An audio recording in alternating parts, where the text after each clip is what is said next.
Hey, we're back. We are back. Welcome. Welcome. I'm excited. I'll tell you now. Okay, good. Because why, you might ask? Why? Because we're in double digits. Oh, yeah. We are in episode 10. Congratulations. Yes, congratulations to you. Because now, here's the thing. We're really serious now. You know, once you get past 9, it's for realsies. Yeah. Right? Right. Because you feel all grown up. Right? We are. We're almost teenagers. Yeah, These are the tween years right now for us. That's right. Well, we have a really interesting one because we're supposed to be doing, because this is an epic episode for us, we covered an epic movie, or so they hoped it would be. Yeah. Yeah. Maybe more. They hoped it would be an epic movie. That's right. Well, I hope this will be an epic episode too, but we'll see. Well, I guess. What movie are we reviewing? We are going to review Disney's Wish. It's oh man. As in, we wish they had never made it. Oh man, we wish. Can I say that? Wow, Yeah, I just threw that out there right at the beginning. Well, we try not to trash the movies. Though we're not trying to trash anybody. Just we want to fix them. I mean, I think trashing them might be a component as long as the fixing happens after the trashing. Guess so. Well, here's the deal. This film, I feel, I wasn't sure if I was going to say anything, but I think I am. This film got like a lot of people that didn't like it because I think that they felt that there was a lot of kind of a political stance that was kind of like they didn't necessarily think that they were going to like, and there was a lot of things that were kind of off for them, and I wasn't sure if, but the thing is, here's what I did. I just kind of tried to watch it from the stance of like, just look, if I'm watching this film not knowing that it divided some people here and there, like, does it still work for me or not? And so that's the kind of fixes I went through. Yeah, we tried to watch it super objectively. Like, yeah. I mean, because I heard the noise. Without coming into it with any preconceived opinions. Yeah. Because I feel you can do that. I feel like you can absolutely sure, do that. we can do that. Yeah. So, I mean, if you didn't like this movie because you felt it had a certain, stance on something that you didn't necessarily like or you did like and it was awesome, we just went into it just going, all right, well, what do we think? And it just, honestly, it didn't land because for us, the story was pretty bad. There's so many things. Yeah, there's a lot of things. So many things. So if you're thinking like, oh, you didn't like it because of one thing, it's honestly, we try to look at everything from the point of like, look, does it work or does it not? Like, to not be swayed by how we might personally feel about something. We just, hey, does it still work? Does it fit my worldview? Does it make sense? Does it work? Does it create a good story? Yeah. And so that was kind of our point. That was kind of where we went. So this is, like I said, this is episode 9. This is Disney's Wish. Let's give us a quick summary of it. Okay. Here we go. It's in the magical kingdom of Rosas. Mm-hmm. Rosas. Did they Rosas? Yeah. I don't know if they did. I think we should. We should. Yeah, probably not. We probably shouldn't because I'm not very good at it. But Okay, so here's this land where people surrender their deepest wishes to King Magnifico. Yep. That was his name. King Magnifico. Magnifico. It's almost as great a name as unobtainium. Oh, man. Oh, jeez. I guess we should. Sorry, I throw that in a lot. You do. Maybe we should do that one. It's a burr in my point. saddle. Yeah. It's a great movie. It is a great movie. Really, that's kind of the one thing I would change. Other than they just ripped everything off for Pocahontas. Anyway, it doesn't matter. We'll move Enough on. about that. Enough film. about Avatar. All right. So King Magnifico. Sorry. King Magnifico. There we go. He guards these wishes in his castle, but occasionally, he grants a chosen few of these wishes. He's a sorcerer. Yes, he's a sorcerer. By the way. And he can grant these wishes. 17-year-old Asha was applying to be Magnifico's, I'm going to laugh every time, apprentice. And she discovers that he's actually hoarding these wishes with no intention of fulfilling pretty much all of them. Okay? And then, heartbroken, she makes this plea to the stars. and this cosmic star being descends and helps her kind of fight back the king and open up the wish portal, whatever.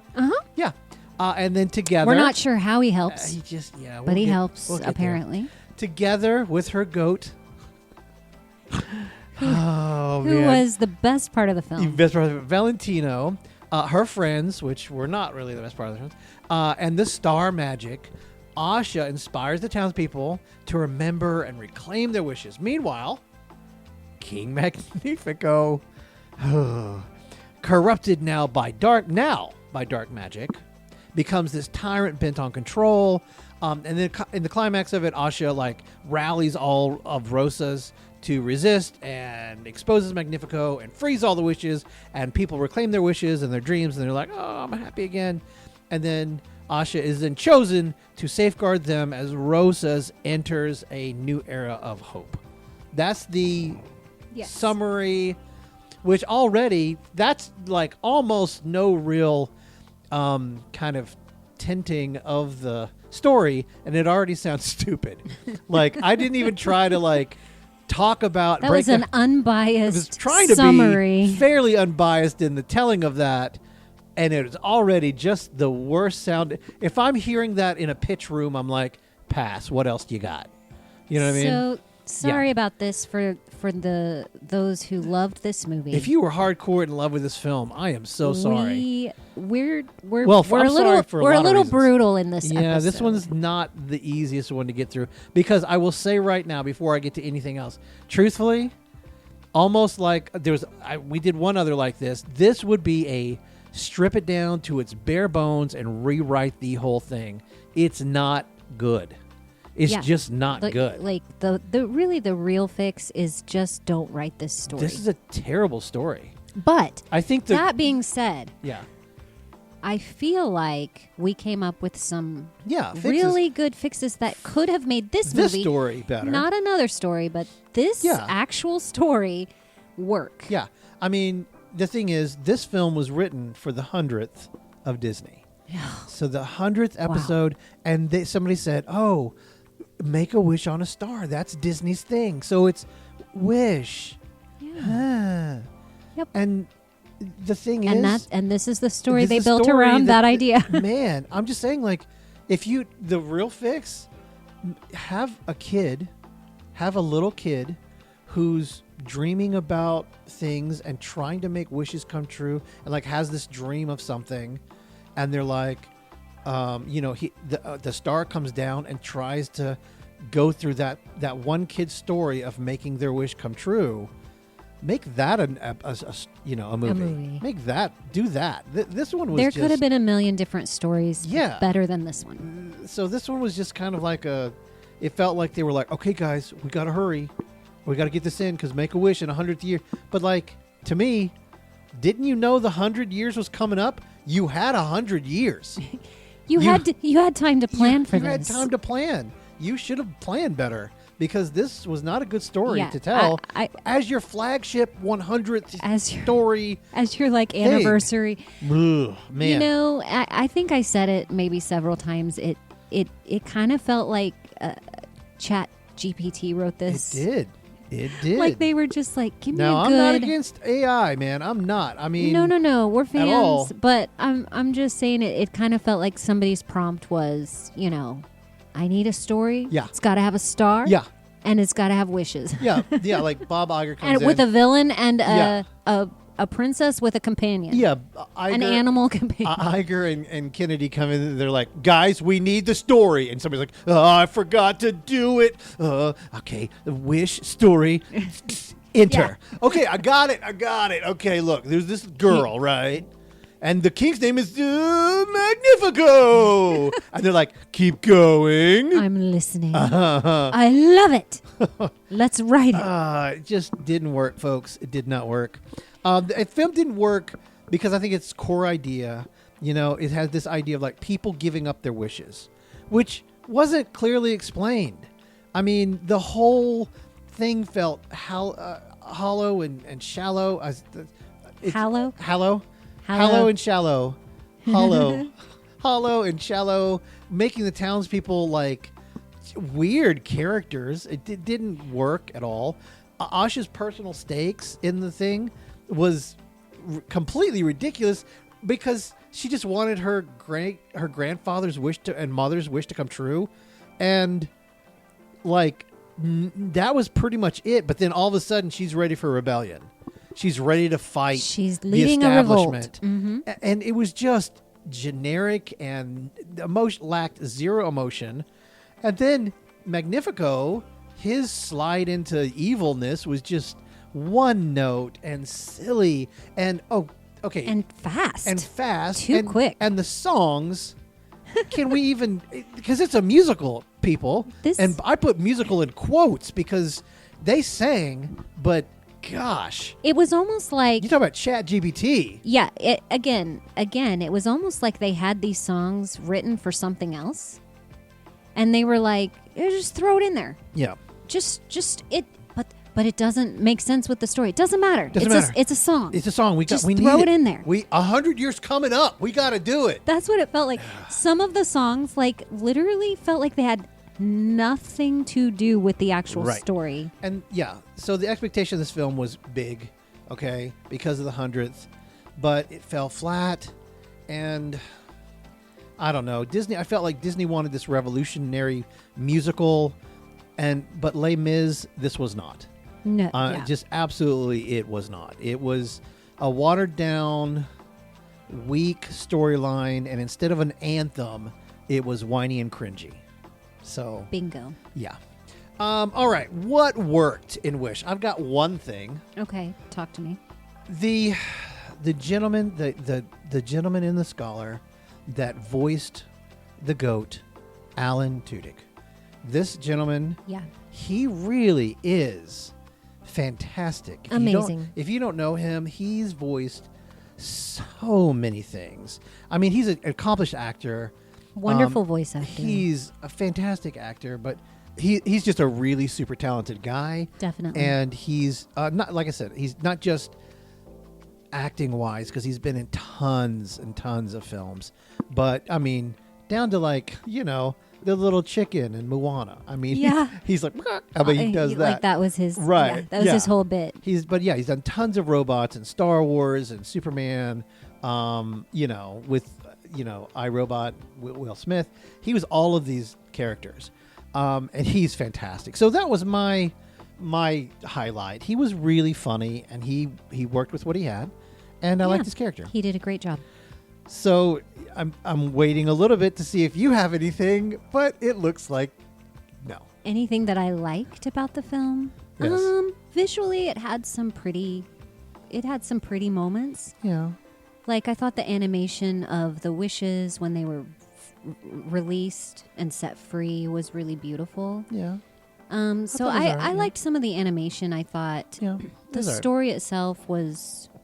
Yeah. It had some, the kingdom was pretty. I didn't mind the look. The feel of it, yeah. Yeah, the look and the feel of the animation. Yeah. All right. That's about where I'll stop. Okay. Well, all right, let's just jump in then to some fixes. And this might be a short one because, I mean, I don't know. We'll see, because there's a lot to fix, but there's sometimes you just can't really polish it up because it's, it's you know what it is. Yeah. So, all right, Act 1. That is our mandate, though. Yeah. Right? Our mandate is not to write an entirely new story. Our mandate is to fix the story that exists. Right. And so this is our attempt, and I think we've done a good job with it. I think so. I mean, at least I think we tried, and people might agree or not. It's just kind of up to them. So, yeah. So, all right. So, Act 1, we've got this kind of weak world-building logic to this. We've got the central premise, right? The people give up their wishes to the king, but then forget them. Which it sounds poetic, but it doesn't make a whole ton of sense. Like, why would people willingly forget their deepest desires? Yeah. Like, they want to do that. So basically the king has created at the very beginning, they're like, oh, he had some kind of a trauma or something. Yeah, he and his family had some kind of tragedy. Which they don't really explain so much. In order to never go through that again and protect other people from having to go through Right. that, they move to Rosas. He learns magic. And he becomes a learns sorcerer. magic and a sorcerer for the sole purpose Right. of taking people's wishes and protecting them. Right. Yeah. But like, And people gladly They come to gladly do it. Rosas and give up their wishes to him and then they forget about it. for the privilege of living there, I guess. I guess. I think maybe that's the trade-off is you get to live here, But you have to only if you give me your wishes. Give your wish and you forget about your wish. which Asha, by the way, is all for. Everyone's there is for. She actually does like a tourist thing. Her first song is first about how song. great Rosas is and how Yeah. wonderful it is to give your wishes to the king And let him protect them. and how it's great and you'll never have to remember it. Excuse me. It's okay. And like she's all in. Yeah. She's very aware that this is going on Yeah. and she's happy about it. Yeah, she's totally in. She's like, it's totally cool. But it just doesn't make a lot of sense why they would do this. So look, for the fix here, we make the wish giving this magical bargain with clear benefits and clear costs. Like you give up this wish that like you can't really accomplish on your own. Okay? That really, it's like maybe if you were to do it on your own, you have like a 1% chance of like making it happen, right? We're Right. talking about like one of the persons literally was like, I want to fly. I wish I could fly. I wish I could fly. Okay, you probably don't have a whole lot of chances to do that on your own, right? But as you give it up, you get something back from the king, like peace or health or prosperity or whatever is given back to you, so that there's a exchange. That sounds to me like, oh, it's a bargain because I get this thing back from the king, and I'm going to give away the thing that I can't really accomplish. Right. Unless he can grant it for me. And with the understanding of, I do think and I expect that like it could happen. And that specifically maybe with like just a little bit of time as the magic is charged up with it, that it will be granted. Right. Right? But like otherwise, it doesn't make a lot of sense. Yeah. Right? We don't know why they're giving up their wishes just to live here.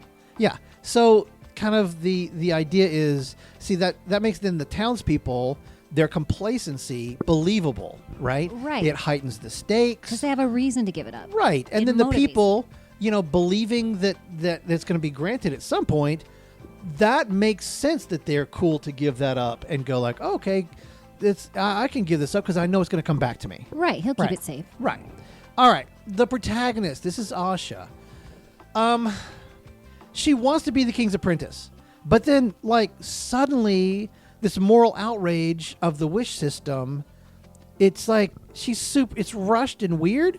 Like, the motivation is super thin. Like, she's not personally losing anything. And then she just rebels. She's like, now I'm ready to tear down the whole system. Because she learns that most of the wishes don't get granted. Okay, now here's why. They say, once a month they have a wish ceremony.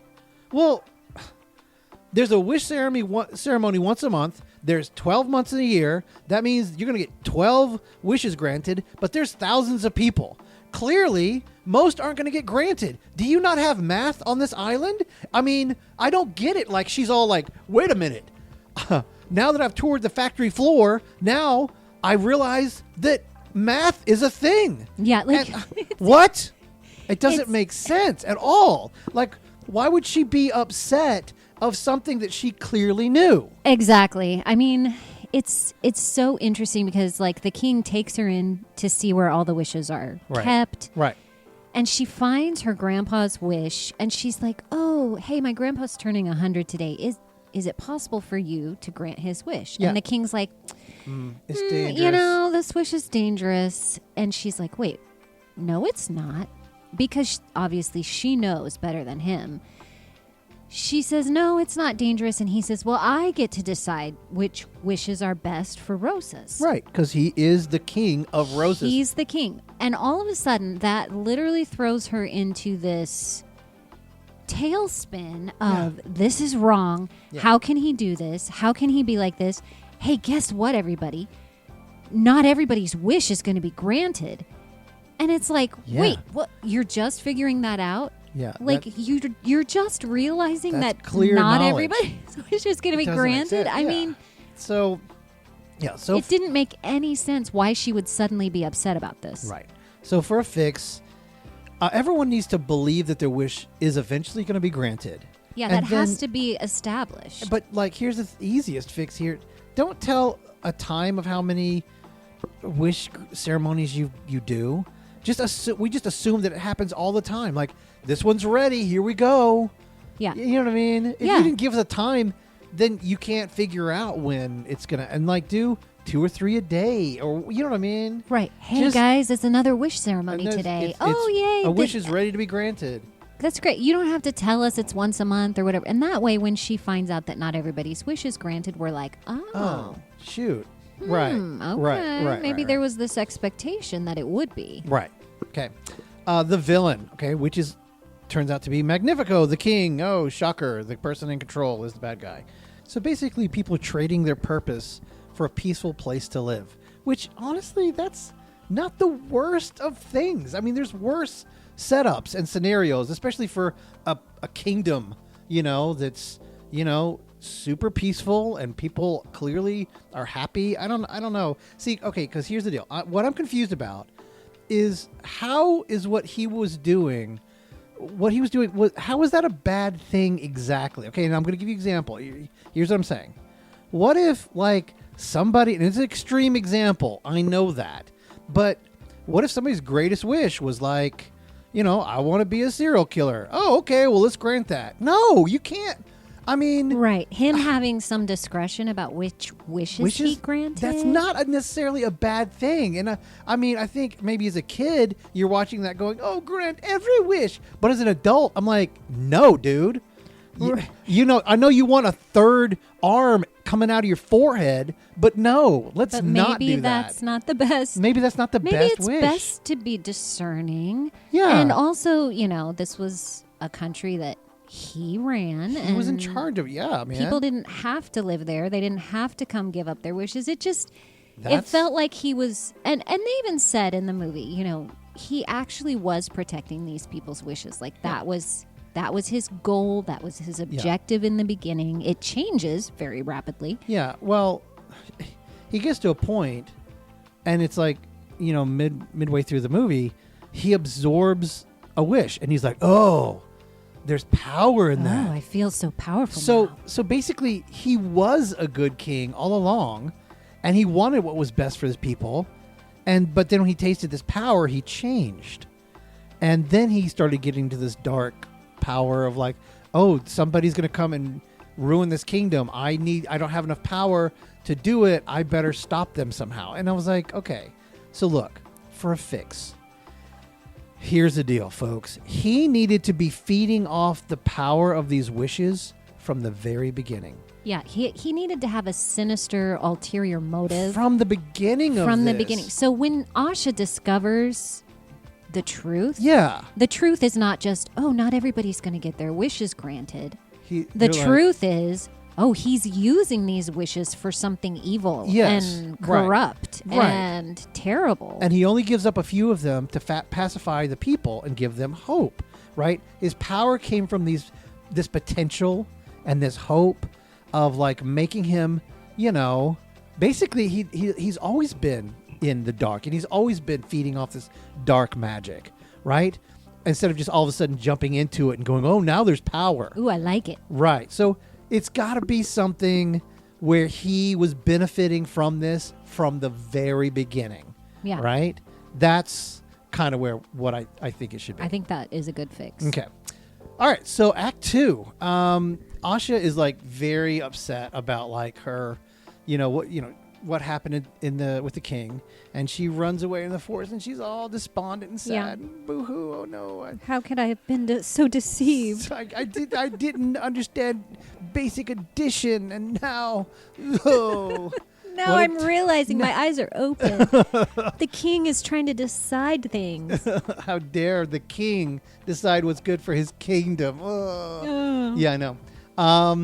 And so she goes to this tree where her father he was deceased, and she sat there with him she was a kid. He wasn't deceased because of the tree. The tree, no. Or on the tree. He's now or deceased. Around the tree. Right. Is that how Sorry, I made it sound? You said she goes to this tree where her father was deceased. Yeah. The tree is an evil tree. The tree had nothing to do with her father's death, okay? It's a tree that, like, she sat with her father and looked at the stars, and the father is now deceased, but she still has fond memories of it. Yes. If that was confusing, I'm sorry. Right. No, it's... if you've seen the movie, it's totally clear. Right. But yeah, so she's kind of wishing upon a star, and then this starlight comes down and washes over the kingdom, and it's like, I feel good and hopeful. Yeah, everybody feels and it. But the king is like, what is this? Right. This wasn't me. Yes, but this little tiny cute bouncy star shows up, and he's like, but it doesn't talk now. No, it doesn't talk. We have to just infer what it's saying. It's like a star mime is basically what this thing was. Charades. Yeah. And it was, but the thing is, it's cute, but it's functionally unclear of what it is. Is it granting wishes? Does it inspire people? Because it mostly bounces around doing slapstick, with no real clear role of what it's doing. Even now, not know what this... Even now. Even now. Yes. We never find out exactly what this star's powers are or what it does. So for a fix, we need to define the star's powers. For example, the star can only amplify existing courage, or it can grant a small moment of hope, or it can respond to selfless wishes. Something like that would be more interesting rather than like a plot convenient mascot. Yeah. And the star needs to talk. Why it didn't talk was so odd. Yeah. We're just supposed to infer what's happening. Sometimes I understand it's really fun when certain characters don't talk, but this star was literally making everything else, including mushrooms and flowers and animals, talk. But all of a sudden, for some reason, you can't. Sprinkle a little bit of that pixie dust on you, bro. You know what I'm saying? Yeah. Just so silly. Anyway, side characters. We met them a little bit earlier, but I want to address them here. The side characters was Asha's friends, the other apprentices. Her friend group. How many were there? Like 12 of them? So many. And they were many and forgettable, like all of them. No clear personalities, not really. They're meant to be this like support squad, like, you go, girl. But it was just like, ugh. But they had no real purpose. No drive. They were completely unnecessary to the story. Yeah, because what was enough? The goat. The goat was enough. Listen, all Asha needed was her trusty sidekick. Yep. And that's all she needed. And the star. And I mean, she already had she had her grandpa, she had her mom. Yeah. She did not need this friend group. This friend group got in the way. I don't know if they were trying to do a Big Hero 6 type thing, which there's a friend group in Big Hero 6 and they're amazing. Right. Like that movie is amazing. Right. But they all have a distinct purpose. Yes. And so for the fix, say it. For the fix, all of her friends need to have distinct reasons for being there. And each of them have to bring something individual to help the story or to help her overcome the king. They don't help her other than like trying to hide her maybe. And like, I helped you get up. They keep her secret. Yeah, that's it. Except for the one friend. Who turns evil. Who turns evil because he's already given up his wish and he doesn't want to be boring anymore. Yes, so we've got to give so the two possible things are cut them or give them a defined trait that like in a moment when their specific skill set helps her at a certain moment in the story. That way it justifies their inclusion and makes the climax of the story a team victory. Right. Okay? So that's the thing. All right? Exactly. Musical missteps. Wow. The songs were generic and lyrically vague. I mean, This Wish, which was a song, was serviceable-ish, but like definitely not iconic. I mean, I literally finished watching the film and I said, all right, can I hum anything from that? And I'm talking about literally 10 minutes later. And I'm like, nope. Yeah. And I No. know musicals, okay? Seriously, I know a lot of musicals. This isn't like a person who doesn't really know musicals. I don't really know. I know shows. Yeah. A lot of musicals. And I could not hum or even remember really any lyric from any piece, and I just saw it. That's Yeah. a bad sign. Yeah. Magnifico's song that he sings about himself was laughable. Yeah. Literally so cringy that the only response to it is to laugh or fast forward through it. I was checking my phone for message. I was just like, I'm out of this. I'm checked out. We looked at each other when he started singing. We're like, what is happening how is right it now? doing this? They don't deepen the character's story the way Disney musicals usually do. It just felt like, again, some AI stupid thing that just pulled up. Like, or again, like I said earlier, like they already had him written for something else, All and right, they we just gotta like use these threw him in. songs. We paid for 'em. I don't even know, but the music was Bad. yeah. For a fix, they need to make each song, just do what Disney's used to do. Make it specific to a character conflict. Asha's Wish song should reveal her personal longing, not just generic hope. Magnifico's villain song should expose his fears and his obsession with the control, not just his vanity. Duh. Ugh. And, the star could even communicate because the star can talk now, right? Right, in our version. And can also sing. So the star needs to have a song, right? Because this whole thing about, like, I'm a star, I'm like, okay, shouldn't the stars be singing this? Anyway. I will say the voices were lovely. Yeah, they were sung beautifully. Maybe I should have included that in things that were good about the rewind. The film. I liked the singers. I thought the singing of the songs was good. She was obviously an accomplished vocalist. The songs themselves, wah wah. Wah, wah. All right, Act 3, the climax here of the story, because that's the end of it. We're at the end of the like, you keeping wishes from us. I want to get them out. Let's rebel. The end. That's the story.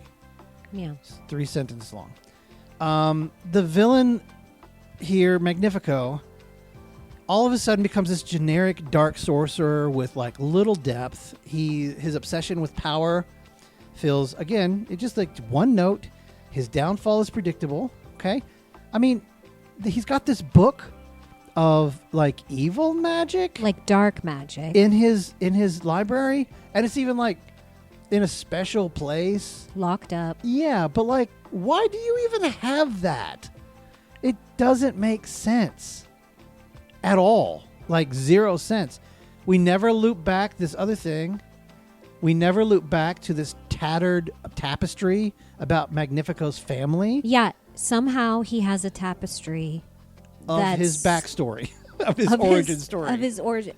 Because as we all do. Right? Right. So it just... we never really go back to it. We never understand the trauma that happened in his youth or what he's trying to avoid happening again.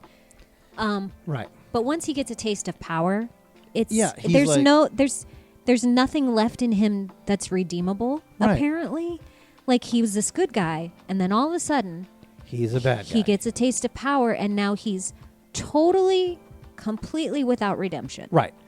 So look, to the point that his wife turns on him. This woman that they show this relationship in the beginning, and they're partners, and they do everything together, and they really love each other. It's clear they love each other, and they support each other. And then but she's like, I'm out. And then he becomes evil, and she's like, hang him on the wall, people. Like she doesn't even try to redeem him or save him in any way. This person that she apparently said built she a loved. life with. I that was very confusing. But like, look, here's my thought. Okay, here's my thought. Tell me what you think. Okay. As a kid, his home was destroyed, and his family and his everything was, just completely obliterated. That is when he delves into magic, but he finds the only real thing that like can actually keep him safe, or so he thinks, is this dark magic. It poisons him as a kid. Okay. And it starts slowly infecting him.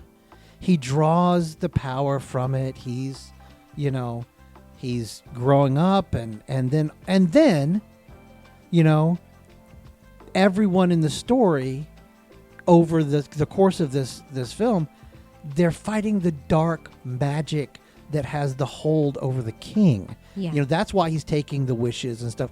He's actually a really good person, but they actually need to defeat the dark magic that's inside of him, right?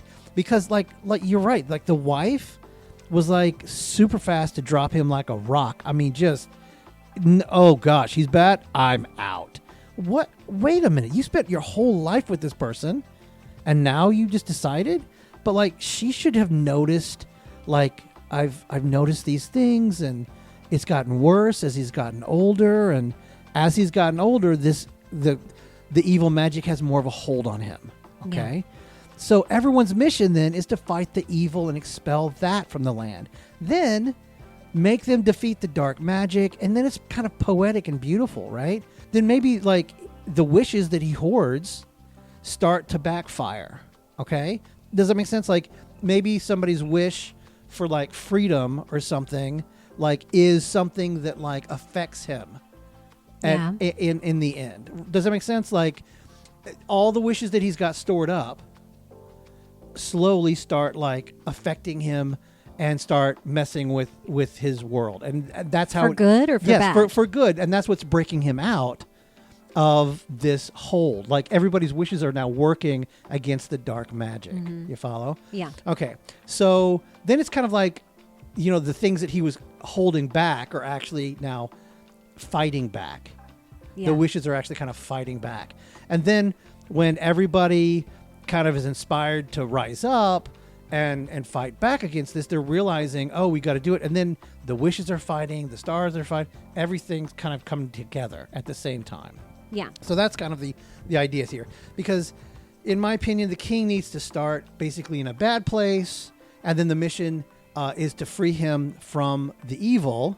And then what you can do is repair. We can even like repair the tapestry. Once the evil is defeated, we repair the tapestry and we see, oh, look, there was that evil book that he was introduced to as a child that was ripped away from the tapestry. We see that it has been infecting him all this time.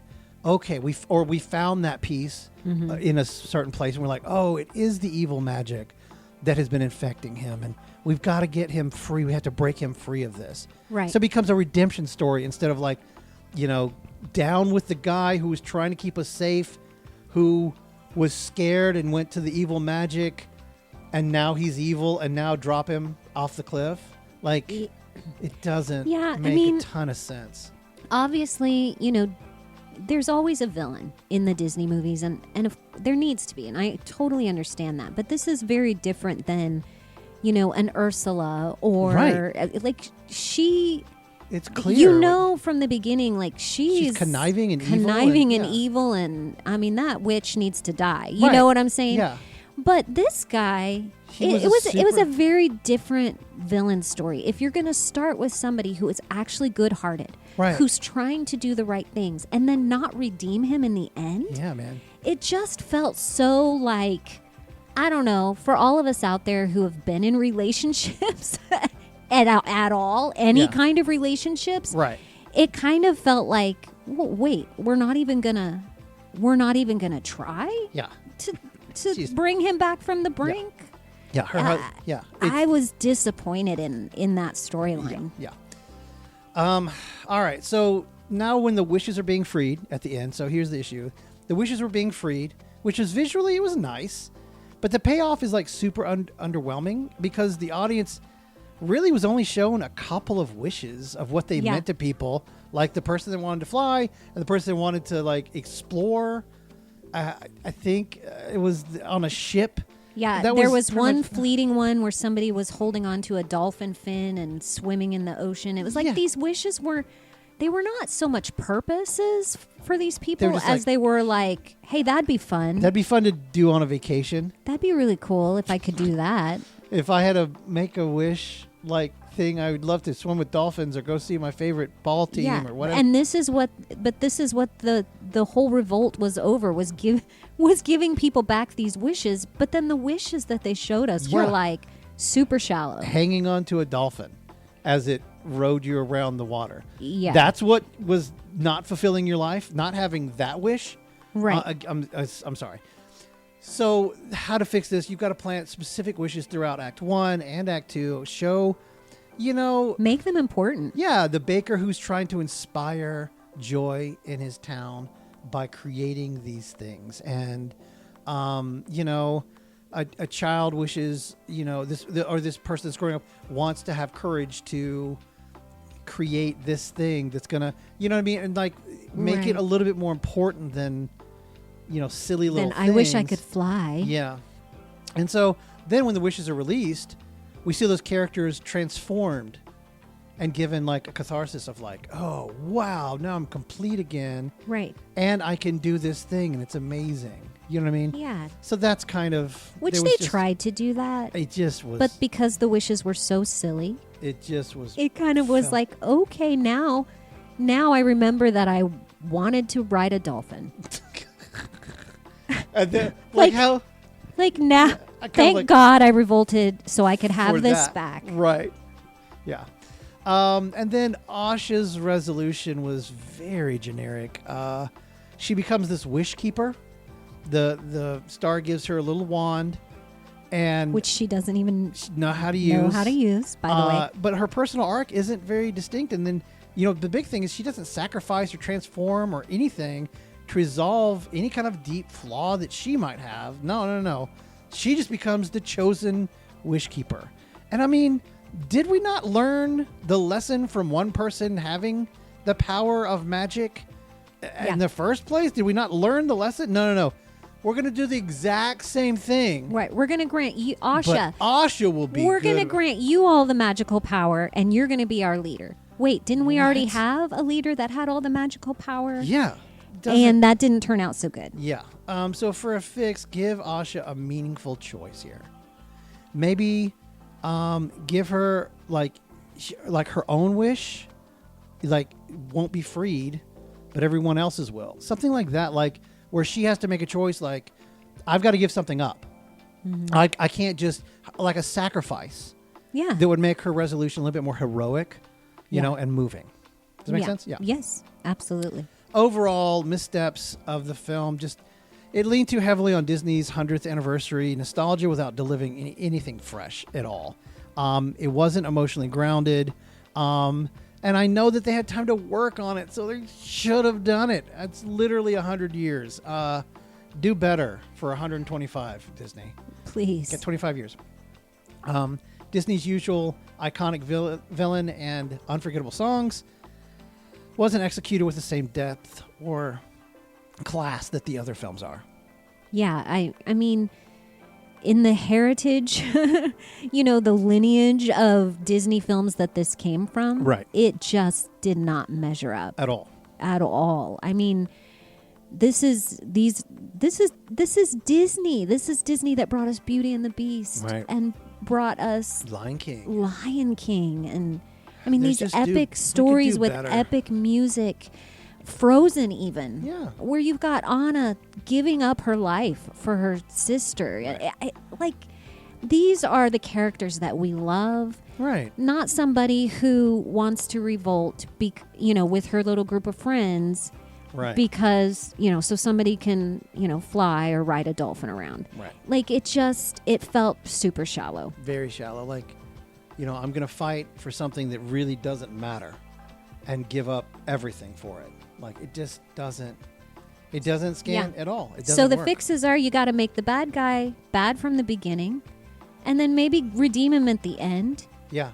Make the music make sense to the story, and then make the wishes actually something meaningful and worth freeing. Right. So anyway, everybody, that's our show. I hope you guys had a good time listening. Again, we'd love for you guys to join the Fixers Lounge and to be able to suggest new films. We're getting suggestions, and we're going to roll through those and do the best we can. We hope you guys enjoy it, and we'll see you next time. Bye-bye.